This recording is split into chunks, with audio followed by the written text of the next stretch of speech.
주안의 만나 4월 13일 월요일 묵상을 함께 나누도록 하겠습니다. 오늘 말씀은 에스겔 33장 1절에서 20절 말씀으로요. 돌이키고 돌이키라 라고 하는 제목으로 하나님의 말씀을 함께 나누도록 하겠습니다.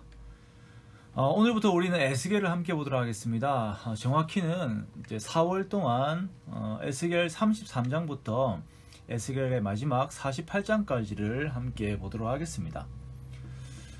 먼저 에스겔에 대해서 말씀을 드리자면 에스겔은 대선지자 중 하나이고 포로 중에 있는 유다 백성들을 향하여서 쓰여진 선지서입니다. 에스겔 역시 바벨론 포로로 끌려가서 그발강가에서 포로들과 함께 생활을 하게 됩니다. 사람들이 에스겔 3장에 데라빕이라고 하는 지명이 나와서 현재 이스라엘의 텔아비브와 혼동을 하는데요. 여기는 그발강 근처에 유대 포로들이 살고 있는 그 지역입니다. 그러니까 메소포타미아 지역이에요. 여기에서 에스겔은 하나님의 계시를 받게 되고 그 계시는 포로 중에 있는 유대 백성들을 향한 하나님의 위로와 그리고 회복의 메시지가 전달되게 됩니다. 에스겔의 구절을 좀 보면 에스겔은 크게 두 파트로 구분이 됩니다. 먼저는 1장에서 32장까지 하나님의 심판에 대한 메시지고요.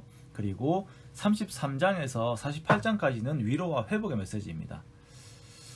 그리고 1장에서 32장 이 전반부를 또 나누면 1장에서 24장까지는 유대를 향한 심판, 그리고 25장에서 32장까지는 주변 그 열방들을 향한 하나님의 심판의 메시지가 전달이 됩니다. 에스겔은 그 하나님의 주권, 하나님의 영광, 그리고 하나님의 신실하심이 크게 강조가 되고요. 그리고 성전에 대한 언급들이 상당히 많이 나온 특징을 가지고 있습니다. 그래서 여러 가지 측량법들이 나와가지고 나중에 딱 머리도 아프고 막 그런데요. 이 성전에서 성전의 타락, 그리고 이 성전의 파괴, 그리고 성전의 회복에 대한 말씀들이 에스겔 처음부터 마지막까지 이렇게 나와 있어요. 또한 성전과 항상 함께 이야기가 되어야 하는 그 하나님의 영광, 또한 이 영광의 떠나심 등의 내용을 통하여서 현재 성전이 된 하나님께서 거하시는 거주처가 되는 우리 자신의 모습들을 돌아보게 하는 성경이 바로 에스겔입니다. 우리가 4월 동안 함께 볼 에스겔 33장부터의 말씀을 통해서 우리는 유대를 향한 하나님의 위로와 회복의 마음, 즉 우리를 향한 하나님의 위로와 회복의 마음을 함께 전달받을 수 있습니다. 먼저 오늘 본문 그 에스겔 33장에서 33장을 보면요. 1절에서 9절 말씀을 보면 하나님께서 에스겔을 파수꾼으로 세우십니다. 파수꾼이라고 하는 사람은 깨어서 경계를 하면서 다른 사람들 혹은 공동체를 지키는 사람을 말하는 것이죠. 하나님께서는 에스겔을 파수꾼으로 임명하시면서 그로 하여금 그의 백성에게 임한 위기를 경고하는 역할을 감당하라 라고 말씀하십니다. 이것은 에스겔로 하여금 하나님의 말씀을 받아서 그것을 그대로 전달하는 그 사명이 그에게 주어진 것입니다. 파수꾼의 가장 큰 역할은 전달하는 것입니다. 즉 여기서는 하나님의 말씀을 전달하는 것이에요. 자, 이 전달 여부에 따라서 책임의 문제가 등장을 하게 됩니다. 하나님의 경고의 말씀을 전달했는데 만약에 듣는 사람이 그 경고의 말씀을 무시한다면 그 책임은 그 들은 사람에게 있어요.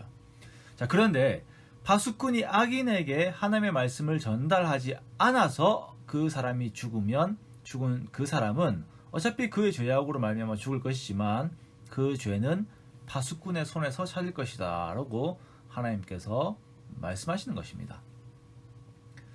자, 이것은 하나님의 말씀을 맡은 우리들로 하여금 상당한 부담을 가져다 줍니다. 그리고 하나님의 말씀 앞에서의 우리의 삶의 그 자세에 대해서도 그 중요성을 다시 상기시키는 대목이죠.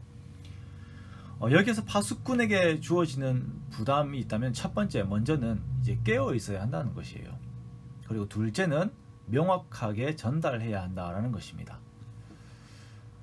저도 이제 군 생활을 했습니다만 제일 힘든 것 중 하나가 매일 그 밤을 편하게 자는 날이 별로 없어요. 항상 자다가 나가서 이제 자다가 깨어서는 1시간씩은 불침번을 서든지 외부 경계를 서고 와야 합니다. 그러니까 준비하고 정리하는 시간까지 포함을 하면 거의 하룻밤에 2시간씩은 잠을 못 자고 설치는 것이에요. 그래서 군 생활하고 있는 우리 형제들 생각을 하면은 참 항상 주님의 은혜와 보호하심이 가득하기를 기도하게 됩니다. 이렇게 경계를 설 때에 가장 중요한 것은 깨어 있는 것이에요. 수상한 사람이 오는지, 수상한 징조가 보이는지 모든 감각을 살려서 깨어 있어야 해요. 그런데 여기에서 잠들어 버리면 남아있는 부대가 큰 위험에 빠지게 되는 것입니다. 자, 이렇게 파수꾼의 첫 번째 역할은 깨어 있는 것입니다. 에스겔도 그렇고 우리도 그렇고 깨어 있어야 합니다. 말씀이 내 생각과 감정과 의지를 지배하도록 항상 말씀 붙들고 있어야 하고요. 그리고 기도로 깨어 있어야 합니다. 깨어서 하나님과 교제하고 있어야 하나님께서 원하시는 삶의 방향을 알아요. 그런데 깨어있지 않으면 세상의 이슈들, 삶의 염려들로 내 영이 잠들어 버립니다. 그렇게 되면 나도 죄악 앞에 위태롭게 되고 내 주변의 사람들에게도 파수꾼으로서의 선한 역할을 하지 못하는 것입니다. 자, 둘째로 파수꾼은 명확하게 전달해야 합니다. 위험을 전달하는 것이 썩 기분 좋은 일은 아니에요. 특히나 사람들이 그 위험을 감지하지 못하고 있을 때에 아직 오지 않은 위험을 전달하는 것이 어려운 일입니다. 여기에는 감정적인 어려움도 있고 어떤 때는 이익의 문제가 있을 수도 있습니다. 그렇지만 그것을 내 생각이 아닌 하나님의 말씀대로 그대로 전달을 해야 합니다. 그것이 파수꾼의 사명이에요. 목회를 하면서 어려운 것 중 하나는 누군가 하나님의 말씀을 잘못 이해하고 있을 때, 또는 여러 사람들과의 관계에서 자기의 편을 이렇게 들어달라고 할 때에, 그리고 묘한 이익관계를 제시하면서 하나님의 말씀을 제시하지 않았으면 하는 그런 제안을 할 때에 그때 아니다 라고 말하는 것이 참 쉽지 않은 부분입니다. 왜냐하면 저 사람이 나에게 대해서 안 좋은 감정을 가지면 어떡하나, 이것으로 인해서 나에게 불이익이 생기면 어떡하나 라고 하는 생각이 안 들 수가 없죠. 그러나 거기에서 이 말씀이 항상 제 마음을 잡아요. 잘못된 전달로 저 사람이 죄악에 빠지면 그 책임을 너에게 묻겠다라는 거예요. 그래서 저는 어떤 결정의 발언을 해야 할 때에 목사로서의 양심을 지키는 발언을 하려고 애를 쓰는 부분들이 있습니다. 매번 그렇지는 않습니다만 이 방향성을 가지고서 정말 성령님께 도움을 구하면서 이 애쓰는 부분들이 있어요. 저뿐만 아니라 우리 모두가 하나님의 말씀을 받았고 그 말씀대로 살아야 하고 말씀을 전달하는 삶을 살아야 하는 자들입니다. 주어진 하나님의 말씀 속에서 세상의 분위기 그리고 사람들의 분위기에 눌리지 않고 나에게, 나 자신에게, 그리고 주변 사람들에게 하나님의 말씀을 명확하게 전달하는 저와 여러분이 되시기 원합니다. 자, 그렇다면 하나님의 말씀은 어떤 성격이 있는가? 하나님의 말씀은 우리가 정말 명확하게 전달해야 할 어떤 가치를 가지고 있는가라는 것을 우리가 생각을 해봐야 됩니다. 자, 오늘 본문에 보면 유대인들에게 있는 가장 큰 문제 요소는 바로 절망이라는 것이에요. 절망이요. 10절 말씀에 보면 이들의 상태를 보니까 우리의 허물과 죄가 이미 우리에게 있어서 우리로 그 가운데에서 쇠퇴하게 하니 어찌 능히 살리요 라고 말하고 있어요. 이미 상황이 끝났다는 거죠. 절망이 무서운 이유는 그 뒤에 있는 죄를 용납하는 태도가 함께 주어지기 때문입니다. 즉 내가 절망했기 때문에 죄를 지어도 된다라고 하는 당위성을 우리가 스스로에게 부여한다는 것이에요. 제가 이제 상처 혹은 쓴뿌리 같은 말들을 주의해야 한다고 수차례 말씀을 드렸습니다. 내가 환경이 이러니까, 내 과거가 이러니까 내가 지금 현 상태에서 짓고 있는 죄는 이해해 줘야 한다라고 하는 이러한 자기 방어적인 태도가 들어가 있는 경우가 상당히 많이 나오기 때문에 이런 말들을 우리가 주의해야 돼요. 하지 말아야 됩니다. 그런데 하나님께서는 또한 여기에 대해서 이유가 뭐가 되었든 간에 이 사람은 자기 죄악으로 말미암아 죽는다라고 말씀하세요. 자, 그러면 하나님께서 파수꾼을 보내서 말씀하시는 것, 하나님께서 이 사람들에게 원하시는 바가 무엇입니까? 11절 말씀해 보니까 너는 그들에게 말하라. 주 여호와의 말씀이니라. 나의 삶을 두고 맹세하노니 나는 악인이 죽는 것을 기뻐하지 아니하고 악인이 그의 길에서 돌이켜 떠나 사는 것을 기뻐하노라. 이스라엘 족속아 돌이키고 돌이키라. 너희가 악한 길에서 떠나라.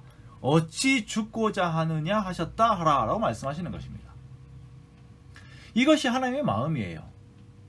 자, 파수꾼을 향하여서 이렇게 말씀을 전하라고 하는데, 파수꾼이 이렇게 하나님의 말씀을 전했으니, 즉 절망하고 돌이키고 돌이켜서 이제는 그 지금 무기력하게 빠져있는 그 죄악에서 이제는 벗어나라라는 것입니다.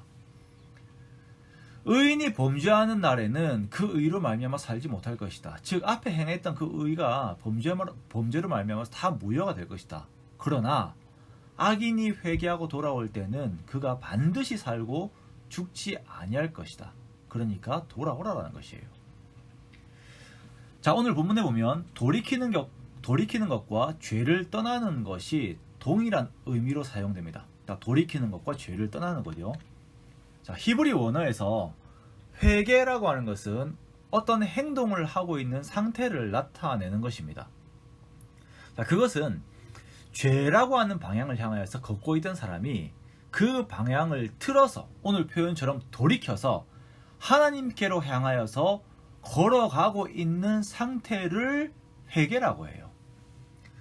즉 내가 잘못했습니다의 마음의 뉘우침이 아니라 그것을 넘어서서 하나님의 뜻을 적극적으로 행하는 동적인 모습, 그 행동하는 모습을 나타내는 것이 바로 회개인 것입니다.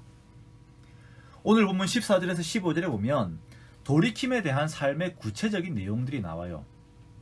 아, 내가 그냥 잘못했구나 라고 자각하는 것으로 끝나는 것이 아니라 정의와 공의로 행하고 저당물을 도로 주며 강탈한 물건을 돌려보내고 생명의 율례를 지켜 행하여 죄악을 범하지 아니하는 것, 즉 실제적인 삶의 행동이 바뀌어서 하나님을 향한 적극적인 삶의 내용이 함께 가야 한다라는 것입니다. 어제가 이제 부활절이었습니다. 예수님께서 우리를 위해 죽으시고 살아나셔서 우리로 이제 더 이상 죄의 종노릇 하지 않게 하셨어요. 자, 그렇다면 이제 우리는 죄를 대적하는 그 태도에 있어서 피동적인 태도에서 능동적인 태도로 바뀌어야 합니다. 죄 앞에서 무기력하고 절망하는 것이 아니라 예수를 기억하면서 그 죄에서 돌이키고 돌이키며 하나님께 나아가려고 애쓰는 삶이, 그 적극적인 삶이 우리 가운데 있어야 하는 것입니다. 이것이 바로 그리스도와 함께 이기는 삶입니다. 오늘도 우리의 삶에는 죄가 우리를 계속 원해요. 하지만 우리를 원하는 죄 앞에 우리가 무너지는 것이 아니라 우리는 죄를 다스리는 예수 그리스도의 이름으로 이기며 내 모든 삶의 요소에서 적극적으로 하나님께 돌이키는 저와 여러분이 되시기를 주님의 이름으로 축원합니다.